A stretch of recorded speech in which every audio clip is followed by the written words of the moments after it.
Welcome to Watchman on the Wall, a daily outreach of Southwest Radio Ministries and SWRC.com. God is still on the throne, and prayer changes things. Today, author Roger Simmermaker will help us learn how Americans can truly buy American. And from Israel, biblical archaeologist Clayton Van Huss will help us stay biblically grounded. Our Prophecy in the News television program is now on the air. You can watch the program founded by J.R. Church each week for the latest headlines, Bible prophecy teaching with encouragement and information. Prophecy in the News is being broadcast nationwide on 4 Christian television networks and online. For a complete listing of days, times, and channels, visit our website, swrc.com. That's swrc.com. The latest episode of the Prophecy in the News television program is on our website as well as on our YouTube channel. To bring back the Prophecy in the News television program has been a huge leap of faith, from building the television studio to equipping the studio with cameras, lighting, and lenses, set construction, and now placing the program on Christian television networks. You can imagine the cost involved. We're asking for your prayers as we launch this new outreach, and as you feel led, to please consider giving a special gift to the Prophecy in the News television program. You can give your gift by phone 1-800-652-1144. That's 1-800-652-1144. You can also give your gift on our website, swrc.com. Now, here's our host, Dr. Larry Spargimino, with today's guest. Many Americans, and I include myself, love America, and we are patriotic. Now, that does not mean that we pretend that America is perfect, but America is exceptional in many ways. We are offering a tremendous book. I really love the book. It's titled, How Americans Can Buy American, The Power of Consumer Patriotism. We're offering the 3rd and latest edition. The author, Roger Simmermaker, is on the phone with me. He will also be with us for our next broadcast. There's a lot to talk about. Roger, thank you so much for your books and for being with us for these 2 shows. Thank you, Larry. I appreciate you allowing me on the air. Roger, my wife was born in China. She, of course, had no sympathies for the communists in China. And one day, she asked the manager of a local Walmart supercenter, "Can I buy anything made in America?" And she tells me that the manager just smiled and walked away. So my question is, can I buy anything made in America? Are any products today made in America?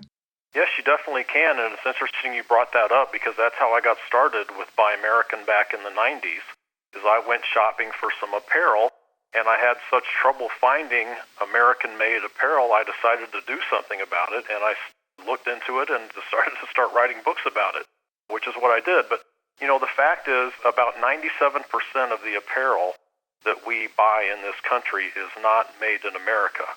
But if you know where to find that 3% that is, and I know how to find it and where to find it, we're going to be okay. And you're not necessarily going to pay more money for that American-made product in many cases as you would a foreign product, say from China or another third world country. Well, you've got a lot of really good stuff, but on page 9 and following, you have a section titled, Forefathers Know Best. What was the wisdom of Washington and Jefferson and others on buying foreign goods? Well, you talk about Washington signing the Tariff Act of 1789. It imposed a tariff of 5% on the majority of dutiable imports, and that was deliberately done for the encouragement and protection of manufacturing in America. Now, I never knew that, but the wisdom of the fathers, to say the least, was certainly great in many, many areas. Yes, they certainly were, and that tariff that you're talking about, that tariff bill of 1789, that was the second bill ever signed by George Washington after we adopted the Great Seal of the United States. He was a tariff guy. He was a Buy American guy. All the faces on Mount Rushmore were for tariffs, for buying American, and we need to get back to that as much as possible.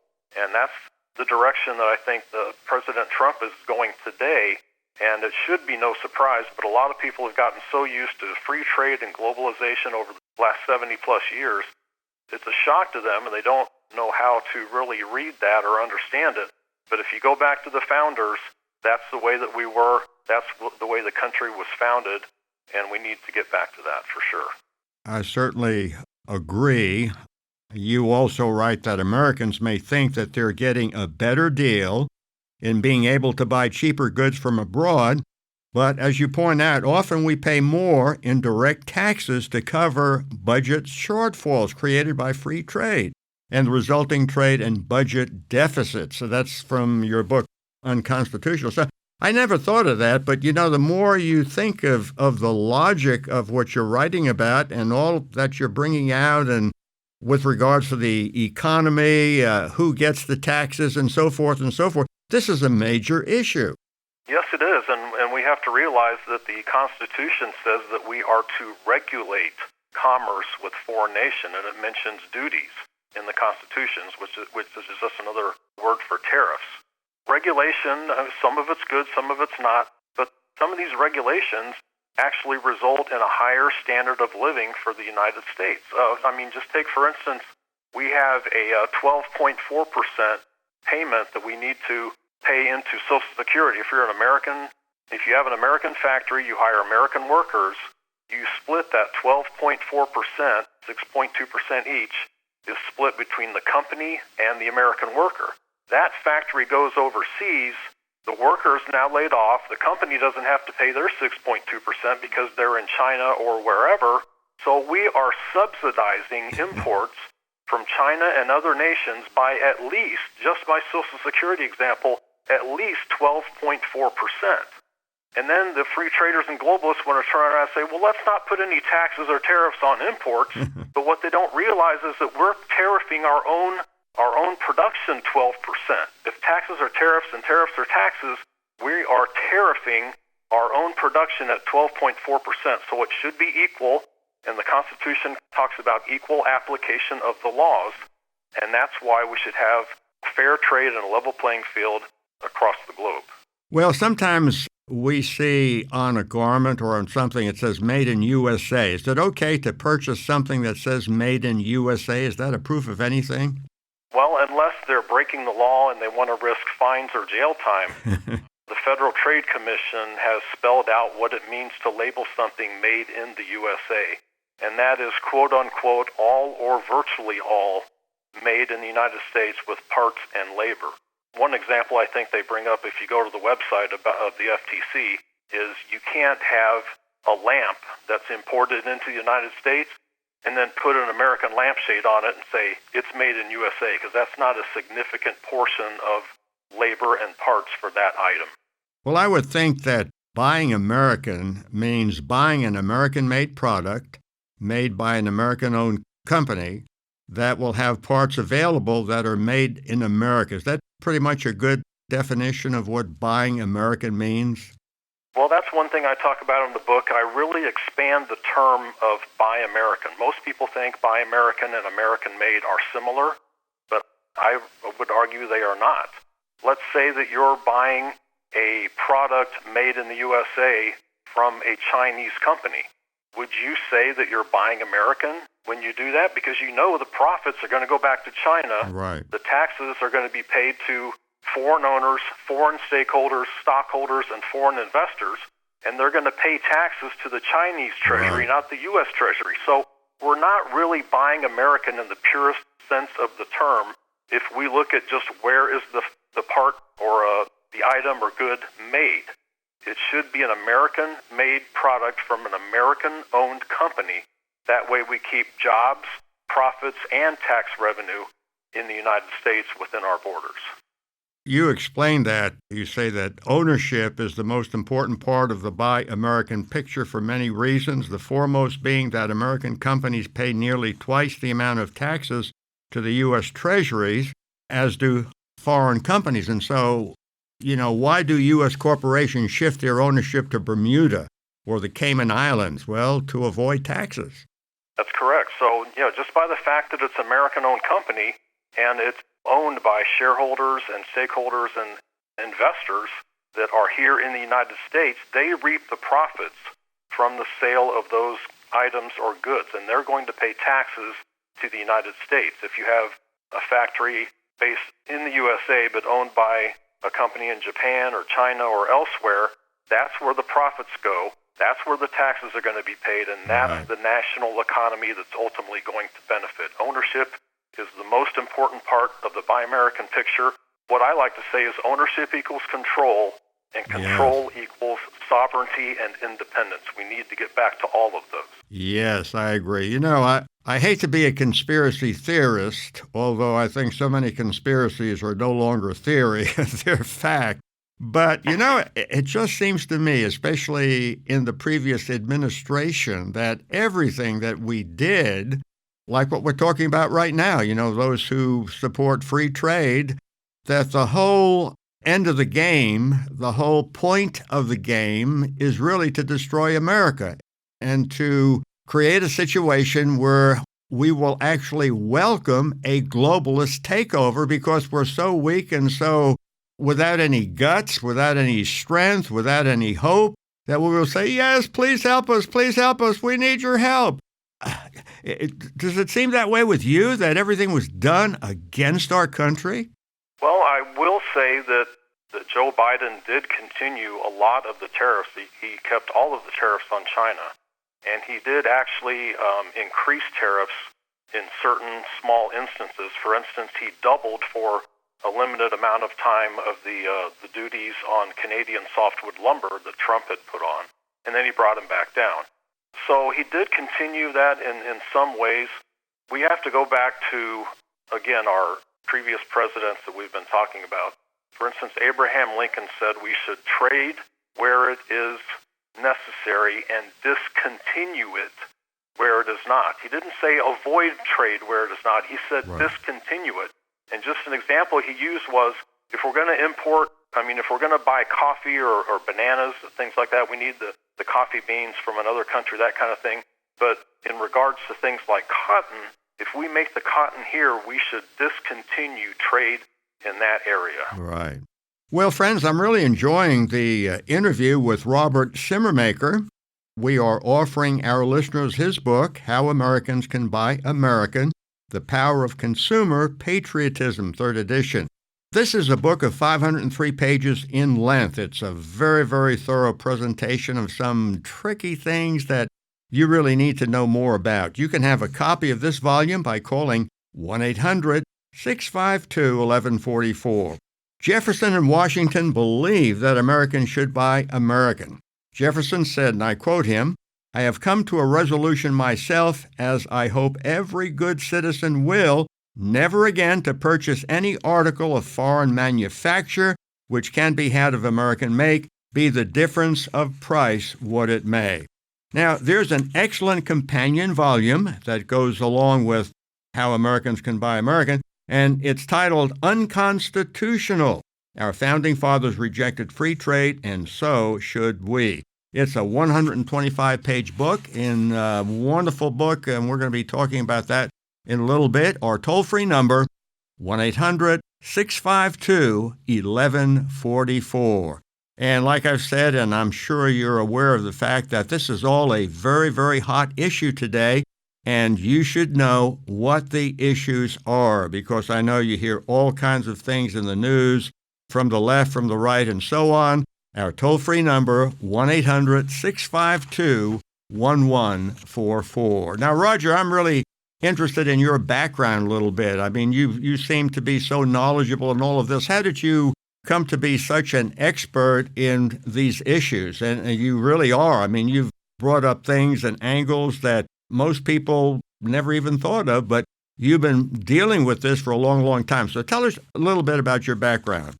Yes, I got involved in politics basically when Ross Perot came on the scene, and he talked about trade policy, buying American, things like that really spoke to me.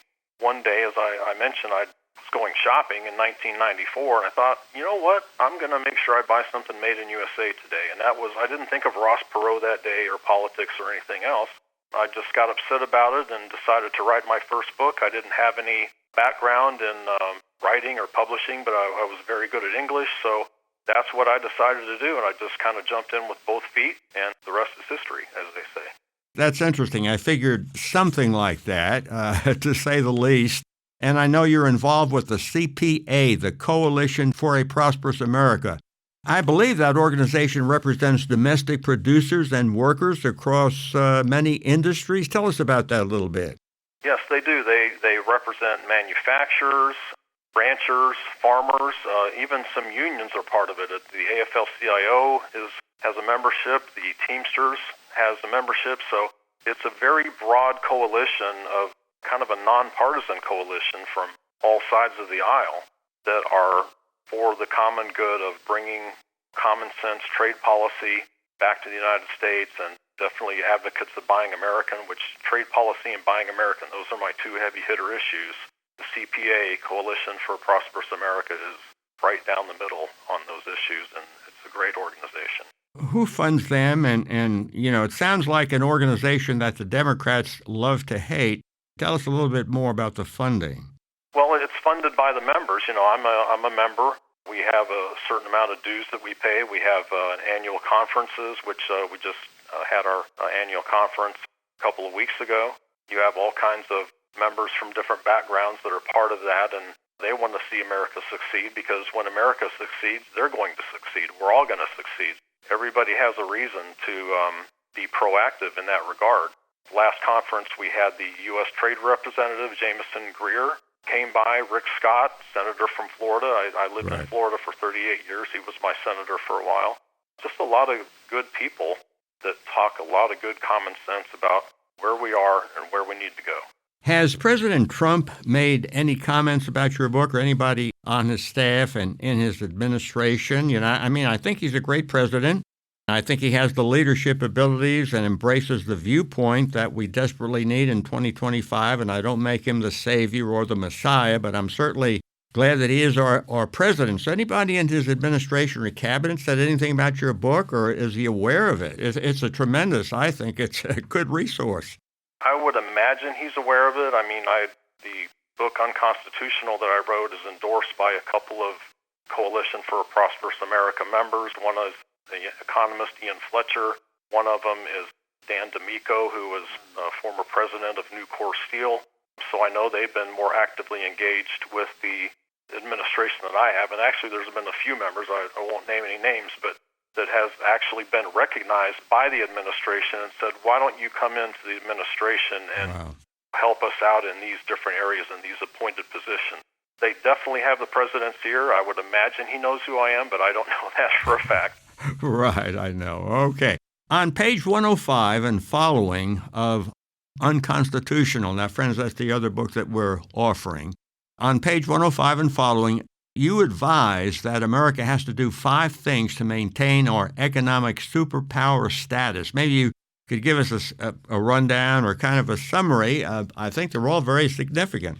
Yes, they are, but the number one thing that I want to zero in on is we have to get implemented what I would call equalizing tariffs, and that would make trade actually fair all across the board. And it's all based on what President Teddy Roosevelt said. He said tariffs must never be reduced below the point that will cover the difference of labor cost here and abroad. Today, I think we would have to expand that into not just labor costs, but all cost burdens, production cost burdens, whether it be safety controls, military, Social Security, national defense. These are all things that Americans pay for, you and I pay for with our taxes. And we have to remember that only American workers pay taxes to America. Workers in China and other countries don't pay a dime towards Social Security, Medicare, parks, roads, bridges, infrastructure, all these other things that we enjoy. We, the people, have to be able to pay for the things that we have demanded from the use of our tax dollars. If we have an equalizing tariff, which equalizes cost burdens to make trade fair, I think producers in the United States would be happy to know that they're playing on a level playing field against these other foreign producers. And from the get-go, they have a chance to be more efficient. They have a drive to be more efficient, to win that competition, to win the consumer over. And that is a really propeller for national prosperity if we can just get to that, something that Teddy Roosevelt talked about. Well, friends, we are going to have Roger Simmermaker back with us on our next broadcast.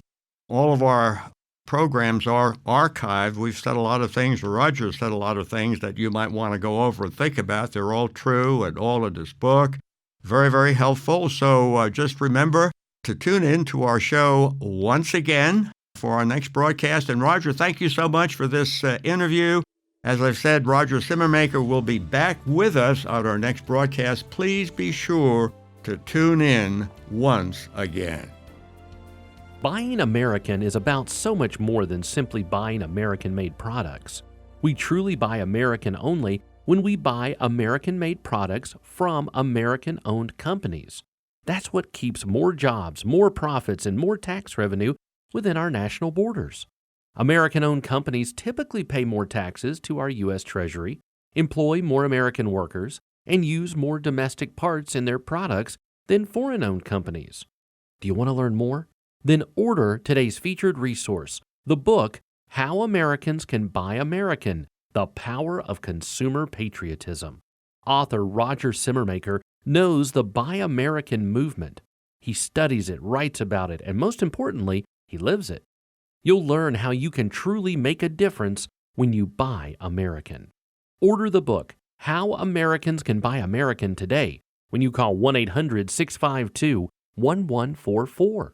That's 1-800-652-1144. You can also order on our website, swrc.com. Clayton Van Huss comes to us from the Holy Land for today's installment of Biblically Grounded. In this alcove, we find, I think, a fitting legacy to the site of Caesarea Maritima. Inside, in 1974, archaeologists made an interesting discovery.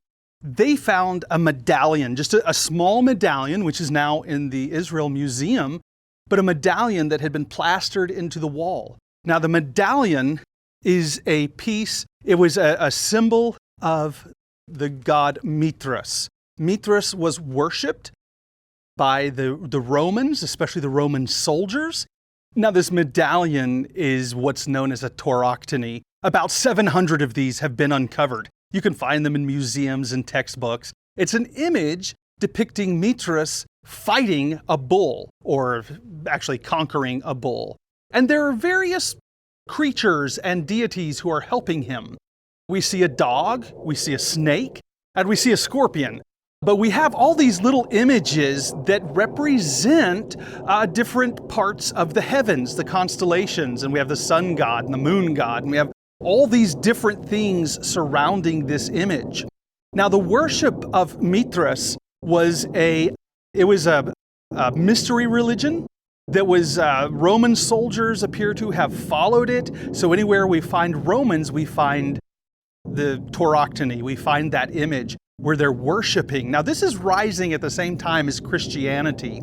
And one of the cool things about this site, Caesarea Maritima, do you remember when Peter was in Jaffa or Yaffo? He was there on the rooftop of a house and he was praying. And then he had a vision of an item like a sheet being lowered from the heavens with all the unclean animals. And God said, "Rise up and eat. Take it and eat." And Peter said, but Lord, I've never touched anything unclean in my life. And God said, "Don't call unclean that which I have made clean." And then he told him that you're going to come here to Caesarea. Now, Caesarea is up the coast from Jaffa. The modern city of Tel Aviv is in between them. So think of Caesarea as north of Tel Aviv and Jaffa as south Tel Aviv. So Peter came to this place where there was a Roman centurion. And he wasn't just a Roman centurion. We read a lot about Roman centurions in the Bible. This guy was an Italian. The Bible says that Cornelius was of the Italian cohort. A cohort is about a tenth of a legion. It's about 600 men. So this cohort was made up of actual Romans, actual Italians, probably an auxiliary, but they were real Romans, real believers in Rome, and they were here. But Cornelius was a good man. Cornelius was a man who actually was very interested in the God of the Jewish people. And so Peter came to him and he shared the gospel. And we see Cornelius as the first Gentile convert. How interesting that this centurion of the Italian cohort, right here at Caesarea, right here where they are worshiping Mithras, he is the one who turns to Jesus Christ. He and his household are baptized. They're the first Gentile converts in this place of Roman darkness. And we see that Jesus Christ is conquering, that Christianity is the religion, and Mithraism will rise with Christianity for a few centuries. And then Christianity will take off because, of course, the Bible is true. The God of the Bible is the living God. And Jesus Christ is the Messiah who came to save all of mankind, not just the Jewish people, but the Gentiles as well, even a centurion of the Roman cohort. And you've got to wonder, did he ever come over here to this alcove? Now, we don't know if this tauroctony is 1st century. There's some arguments now that it's maybe 3rd century, but it was certainly within the time of the early church. And it was left in the dust of time to only be uncovered about 51 years ago. But Christianity today is around the world because Jesus Christ is true, because Jesus came to seek and to save that which was lost, which is you and me. So I hope you enjoyed what we brought you today on Biblically Grounded. This is a program where we really want to share that what we find in the ground matches with what we read in the Bible. These are real people who lived in real places. These are real events that took place. So thank you so much for joining us today on Biblically Grounded. Buying American is about so much more than simply buying American-made products. We truly buy American only when we buy American-made products from American-owned companies. That's what keeps more jobs, more profits, and more tax revenue within our national borders. Author Roger Simmermaker knows the Buy American movement, and he has authored the book, How Americans Can Buy American.